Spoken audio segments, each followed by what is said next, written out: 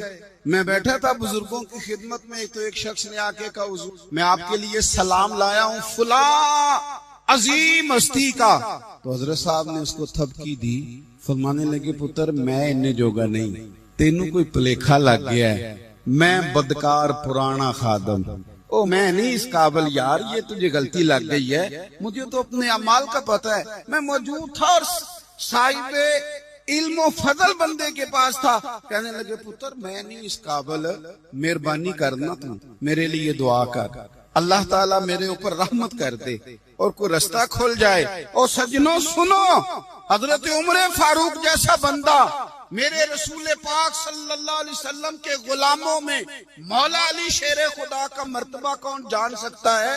حضرت علی کہا کرتے تھے میرا دل کرتا ہے اس طرح کے اعمال لے کے اللہ کی بارگاہ میں جاؤں جو اعمال سیدنا فاروق اعظم کے ہیں۔ اتنا صالح بندہ، اتنا پرہیزگار بندہ، لیکن حضرت عمر فاروق کے انتقال کا وقت آیا تو لوگ ان کی تعریفیں کرنے لگے، عمر کی بڑی بات ہے، عمر کی بڑی بات ہے۔ حضرت عمر رو پڑے، فرمانے لگے میرے لیے دعا کرو، مجھے درجہ کوئی بھی نہ ملے، بس میریاں نیکیاں اور بدیاں برابر برابر ہو جائیں، میں معاف کر دیا جاؤں، نیکی اور بدی برابر برابر ہو، چھوڑ دیا جاؤں۔ درجوں کا تو معاملہ بڑا آگے کا ہے، اتنی جلدی، اتنی سپیڈ، اتنی ہمیں جلد فٹافٹ ہو جائے، سویرے ہو جائے۔ آپ اپنی جدوجہد تو کریں، آپ تھوڑا پلٹ کے تو دیکھیں، آپ دیکھیں کہ لوگ میدانوں میں رہے، میدانوں میں رہے، حضرت خالد بن ولید میدان میں رہے، حضرت سعد بن ابی وقاص میدان میں رہے، حضرت سیدنا ابو عبیدہ بن جراح میدان میں رہے، یہ لوگ ہمیشہ میدانوں میں رہے۔ اسلام پھیلتا رہا، اپنی اپنی ترتیب سے آگے جاتا رہا، اپنے اپنے رنگ میں اللہ تعالیٰ لوگوں کو دین کی سمجھ عطا کرتا رہا۔ جلدی بڑی ہے، بہت جلدی ہے، شارٹ دروازہ چاہیے، صبر ہی کوئی نہیں، استقامت ہی کوئی نہیں، فٹافٹ ہو جائے۔ بہت سارے لوگ آ کے کہتے ہیں حضرت صاحب نماز تو پڑھنے لگا ہوں، روزہ تو رکھنے لگا ہوں، داڑھی بھی میں نے رکھ لی ہے اور آپ کے پاس بھی آتا ہوں، اب کوئی نگاہ کر دینا۔ تو میں کہتا ہوں یہ جو نماز آپ نے شروع کی ہے یہ بغیر نگاہ کی ہو گئی ہے، یہ جو آپ آنا شروع ہو گئے ہیں تو اس کو آپ نگاہ نہیں سمجھتے، اور یہ بھی میری نگاہ نہیں، پریشان نہ ہو جائیے گا، یہ بھی اللہ رسول کی نگاہ ہی ہے۔ او خدا کے بندو، تھوڑا سا اپنی زندگی میں صبر اور استقامت کو لاؤ، تھوڑا رستے پہ چلنا سیکھو۔ اور میں آپ کو ایک بات عرض کروں، ہمارے صوفیاء نے ایک باریک نقطہ بھی بیان کیا، وہ کہتے ہیں یہ جو وصال ہے نا، وصال یہ تو اختتام ہے، ملاقات تو فنا ہے، جو مل گیا وہ تو گیا، جس کی ملاقات ہو گئی وہ تو گئے تھے نا جناب موسیٰ ملنے، پھر کیا ہوا تھا، جس کی ملاقات ہو گئی وہ تو گیا۔ اصل کام کیا ہے؟ اصل کام اس کے رستے میں رہنا ہے، اصل کام تو یہ ہے کہ تو اس رستے پہ ہے کہ نہیں، جس رستے پہ تجھے کھڑا کیا، ان راہوں کا تو مسافر ہے کہ نہیں، تو نقش قدم تلاش کر، نقش قدم۔ ایک شاعر سیرت نگار بھی تھے، سمجھ لیں انہوں نے سیرت نگاروں کو بھی دیکھا، اشاعت کو بھی دیکھا، رسول اللہ کے غلاموں کو دین کی نوکری کرتے بھی دیکھا، 40 سال حدیثیں پڑھاتے بھی دیکھا، نبی پاک کے نام پہ گلی گلی نگر نگر جاتے آتے بھی دیکھا، حضور صلی اللہ علیہ وسلم کی باتیں کرتے دیکھا۔ تو کسی نے ان سے پوچھا حضور تک رسائی بھی ہوئی ہے؟ تو وہ سرکار کی بارگاہ میں مخاطب ہو کے کہنے لگے تیری معراج کہ تو جانے کہاں تک پہنچا، یا رسول اللہ معراج کی رات آپ کہاں تک گئے کوئی پتہ نہیں، کہنے لگے وہ تیری معراج کہ تو جانے کہاں تک پہنچا، اور میری معراج کہ میں تیرے خاک قدم تک پہنچا۔ میرے لیے تو اتنا کافی ہے کہ محبوب وہ جو تیرے قدموں سے کبھی گرد لگتی تھی مدینے کی، اگر میں وہاں تک چلا جاؤں تو میری تو معراج ہو گئی، میرا تو معاملہ حل ہو گیا، میں یہاں تک آ گیا تو ختم ہو گئی بات۔ تھوڑا سفر کر، ایک تو یہ دیکھیں آپ کہ آپ کتنے بھی بڑے ہیں، کتنے بھی عظیم ہیں، کتنے بھی لائق ہیں، کتنے بھی نیک ہیں، پھر بھی آزمائش زندگی کا حسن ہے۔ میں مسافر ہوں، کوئی زندگی کے 11-12 سال ہو گئے مجھے سڑکوں پہ وقت گزارتے، تو میں بہت سارے لوگوں سے میں نے بڑا کچھ سیکھا ہے، میری جو گاڑی چلانے والے لوگ ہیں ان سے بھی میں نے بڑا کچھ سیکھا ہے۔ ایک میرا دوست تھا تو میں نے اس سے کہا کہ میرا خیال ہے موٹر وے پہ آپ کو گاڑی چڑھا دی جائے تو آپ کے لیے آسان ہے. تو کہنے لگا پیر صاحب ہے موٹر وے اوکھی جے چلانی. میں نے کہا وہ کس طرح؟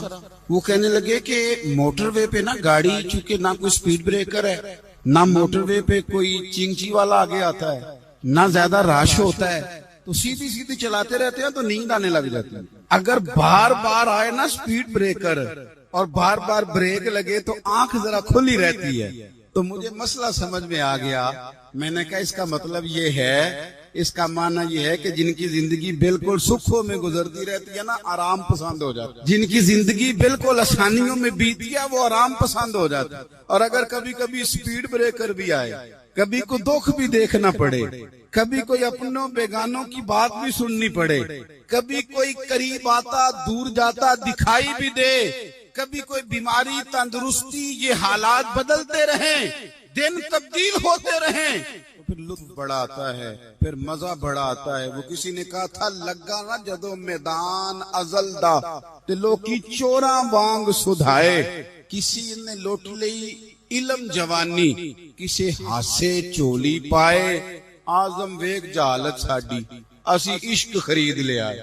ویک نہ جہالت ساڈی، اسی عشق خرید لے آئے. اور پھر کہنے لگے کسی دے سر دستار امامت اس علم پڑھاون سکھیا ہے، تے کسی نے پہنے فقر دا چوگا اس زہد کماون سکھیا ہے. تو ویخ نصیبہ ساڈا اساں یار مناون سکھیا ہے. میرے عزیز زندگی کے اندر دیکھو، کائنات میں سب سے زیادہ محبوبیت میرے رسول پاک کی، میرے نبی پاک صلی اللہ علیہ وسلم کی زلف کی بات بھی میرا رب کرتا ہے، حضور کی آنکھوں کی بات بھی میرا رب کرتا ہے، حضور سید عالم کے چہرہ والضحیٰ کی بات بھی کرتا ہے، زلف واللیل کی بات بھی اللہ کرتا ہے. میرا رب رسول پاک صلی اللہ علیہ وسلم کے سینہ علم نشرہ کی بات بھی کرتا ہے، پیشانی والفجر کی بات بھی کرتا ہے، حضور کی آنکھیں ما زاغل بصر کی بات بھی کرتا ہے. اتنی محبوبیت کہ رسول پاک چلیں تو اللہ اس کی بات بھی کرے، ہجرت کریں تو اس کی بات بھی کرے، جس شہر میں حضور رہیں اس کی قسم اٹھائے. اور حال پتہ کیا ہے کہ محبوب پیدا نہیں ہوئے